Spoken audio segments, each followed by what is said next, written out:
Queridos amigos, sejam bem-vindos ao canal Videira Espírita. Meu nome é Cristina Brito e este é o programa Projeto 15 Minutos, o Livro dos Espíritos. E nós aqui diariamente estudamos por mais ou menos 15 minutos o primeiro livro da codificação espírita, realizada por Allan Kardec, o Livro dos Espíritos.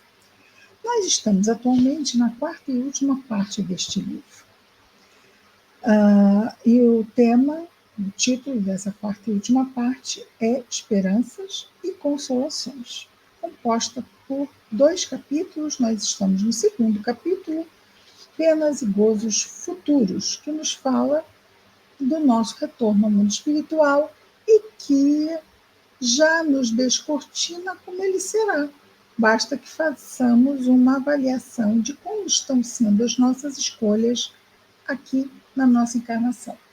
E será proporcional. Boas escolhas, gozos. Más escolhas, penas. Não é? Então teremos gozos e penas, uns mais uns, outros mais outros. Depende de como é que, já que todos erramos e acertamos, qual é o balanço final aí do uso do nosso livre-arbítrio na nossa encarnação, não é? E nós estamos aqui, já é a quinta e última parte hoje, da questão 1009. A questão 1009 é uma pergunta que fala das penas para toda a eternidade. Uma pessoa que erra, e nós sabemos que existem doutrinas que entendem assim, que depois da morte, se a pessoa fez muitas más escolhas, vai para o inferno eternamente. E aqui Kardec pergunta, então, né? Sendo assim, as penas impostas jamais o seriam por toda a eternidade? Exatamente, ele vai perguntar, não, isto não existe, é isso mesmo? Não vão para toda a eternidade as penas impostas? E nós tivemos aqui a resposta de Santo Agostinho a esta pergunta, a resposta do Espírito Lamennais a esta pergunta, a resposta do Espírito Platão a esta pergunta e a resposta de Paulo, apóstolo, a essa pergunta. E esta vimos ontem. Hoje nós vamos terminar com um comentário de Allan Kardec, bem substancioso, podemos dizer assim, né? E Kardec nos diz o seguinte, comentando a pergunta e as respostas, né? Procura-se estimular o homem de bem e desviá-lo do mal pelo incentivo das recompensas e pelo temor dos castigos. Mas se esses castigos lhe são apresentados de forma que a sua razão se recuse a admiti-los, não terão nenhuma influência sobre ele. Olha, se eu digo que os castigos virão por um inferno de labaredas eternas, a razão diz assim, isso é absurdo. E aí não faz efeito que deveria fazer, para evitar que nós, no caso, homens, espíritos encarnados, investamos em más escolhas. Não é por aí, tipo assim, vamos ser mais razoáveis, né? Isso pode-se pensar facilmente. Longe disso, o homem rejeitará tudo, a forma e o fundo. Então, longe do quê? Longe da razão, longe de uma explicação, de um contexto que não seja aceito pela razão, pela nossa razão.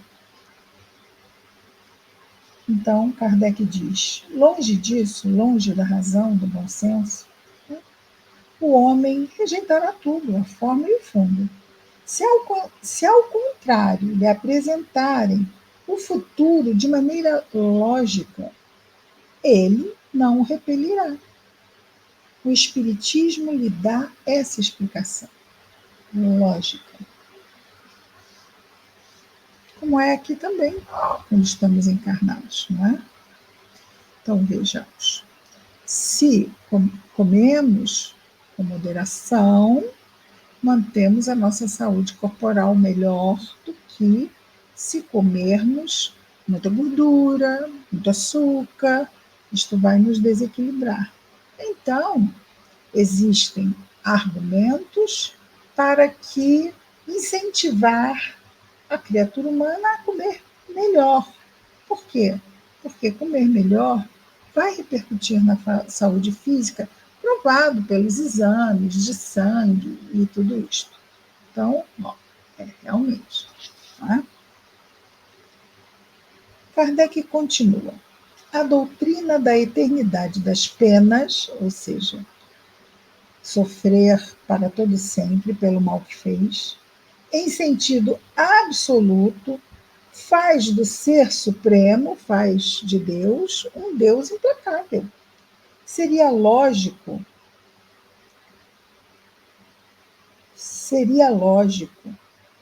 dizer-se que um soberano é muito bom, muito magnânimo, muito indulgente, que só quer a felicidade dos que o cercam, mas que ao mesmo tempo é vingativo, inflexível em seu rigor e pune com o suplício máximo as 3/4 de seus súditos, pois uma ofensa ou uma infração às suas leis, mesmo aqueles que faliram por não as haver conhecido, essas leis, olha, eu errei porque eu não sabia que era lei, não podia fazer isso, não interessa. Errou, tortura. Porque o inferno eterno é uma tortura, não é? Quer dizer, essas penas eternas são uma tortura. Então, como é que imaginar que Deus pode ser magnânimo e, ao mesmo tempo, tão perverso? Não haverá aí contradição? Ora, pode Deus ser menos bom do que seria um ser humano? Continua Kardec nos dizendo. Outra contradição se apresenta aqui, e ele vai falar agora. Visto que Deus sabe tudo, já sabia ao criar uma alma que esta viria a falir ou não. Ela estava, pois, desde a sua formação predestinada à desgraça eterna. Isso será possível? Racional? Então Deus cria uma criatura que vai para a desgraça eterna, porque ele sabe que ela vai errar. É Deus? Onisciente, sabe tudo? Isso será possível? Racional? Pensar um Deus perverso assim? Com a doutrina das penas relativas, tudo se justifica. O que quer dizer isto? Há um sofrimento decorrente do erro, pois a consciência foi aviltada, mas na medida em que o espírito corrige e melhora, pronto, é liberto daquela pena.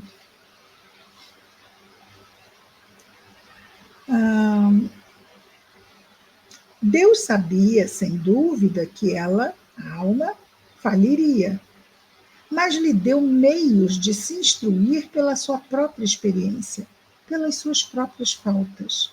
Experiência que vai se dando na linha do tempo, continuamente, na imortalidade do espírito.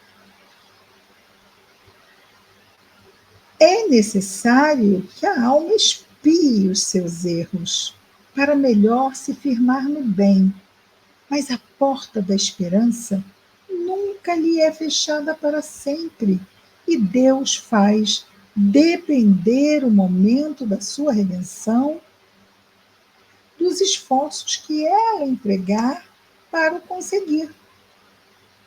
Crescer, reparar.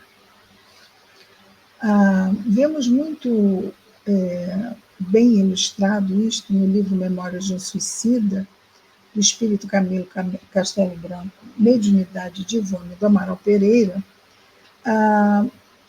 com o caso dos suicidas. sofrimentos terríveis que vêm na repercussão do ato praticado. Mas a esperança é uma mensagem que perpassa por toda a obra. E há superação disto. Não vamos esquecer que o suicídio já foi considerado pecado mortal. E aqueles que o cometiam não poderiam ser enterrados junto com os seus nos cemitérios que eram considerados terras consagradas. Eram proscritos. Terrível. Já começava o inferno aqui com os despojos. Mas estamos numa outra realidade agora. O ideal seria que ninguém mais cometesse suicídio, mas um dia chegaremos lá, não é?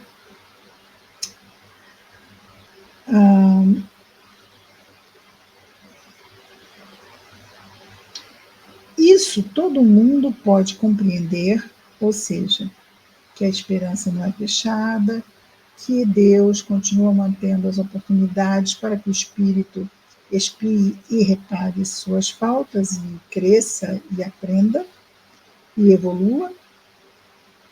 Isso todo mundo pode compreender, esse processo. Bem claro?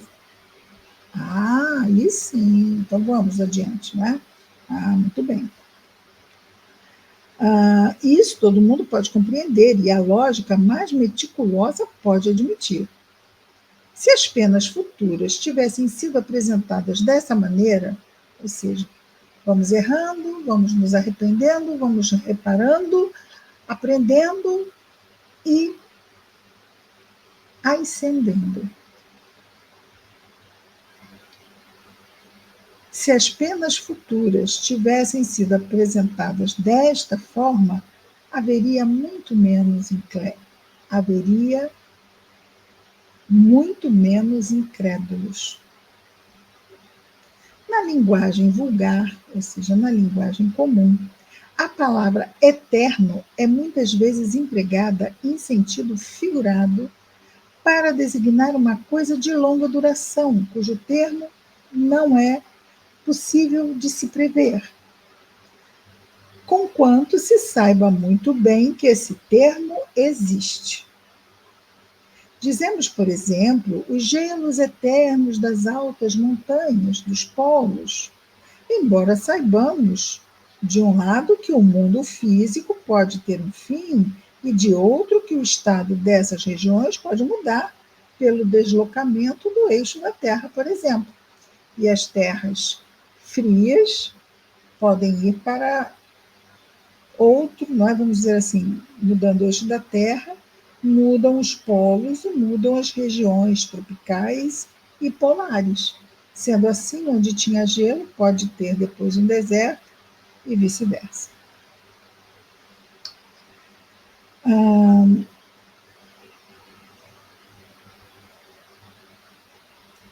Então, a mudança, né, o deslocamento do eixo da Terra, ou por um cataclismo também. Essas mudanças podem acontecer. O vocábulo eterno, nesse caso, não quer dizer perpétuo, até o infinito. Quando sofremos uma moléstia de longa duração, dizemos que o nosso mal é eterno. Que há, pois, de surpreender. O que há de surpreender? Em que os espíritos que sofrem há anos, há séculos, há milênios mesmo, também se exprimam deste mesmo modo. Sofro eternamente. Há muito tempo. Não nos esqueçamos, principalmente, de que a inferioridade dos espíritos, por não lhes permitir perceber o ponto extremo do caminho, como é que acaba o sofrimento? Não dá para ver, é eterno. Não dá para ver, mas acaba. A inferioridade, como Kardec diz aqui, é que não permite ver a longa distância na linha do tempo.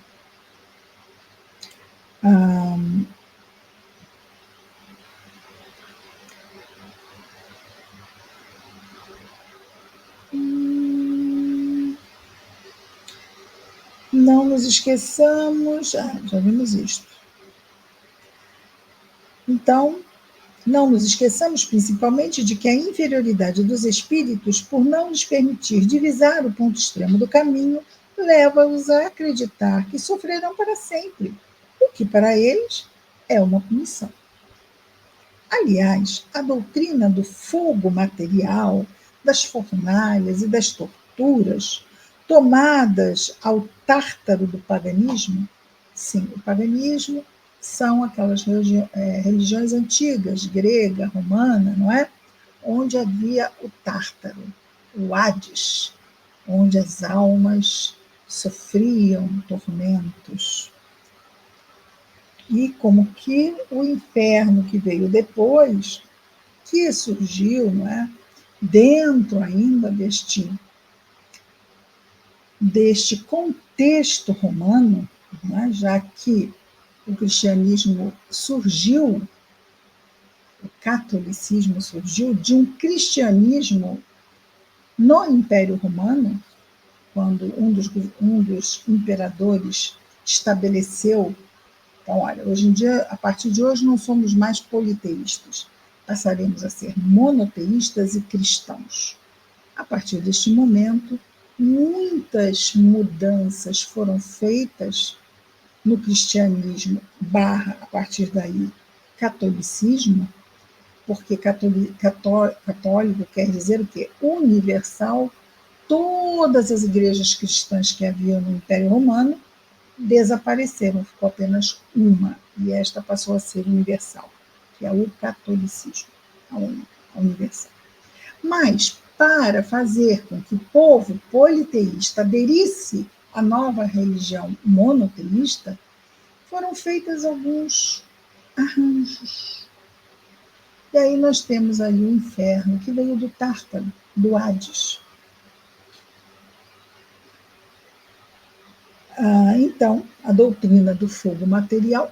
Mas eu vou deixar aqui a doutrina do fogo material para amanhã. Mas ainda temos esse longo parágrafo de Kardec. Não tem por que nós irmos adiante, não é? Ok. Vamos amanhã adiante aqui, com este comentário à questão 1009, por Allan Kardec. Até amanhã, com mais um projeto 15 minutos. O Livro dos Espíritos. Muita paz a todos.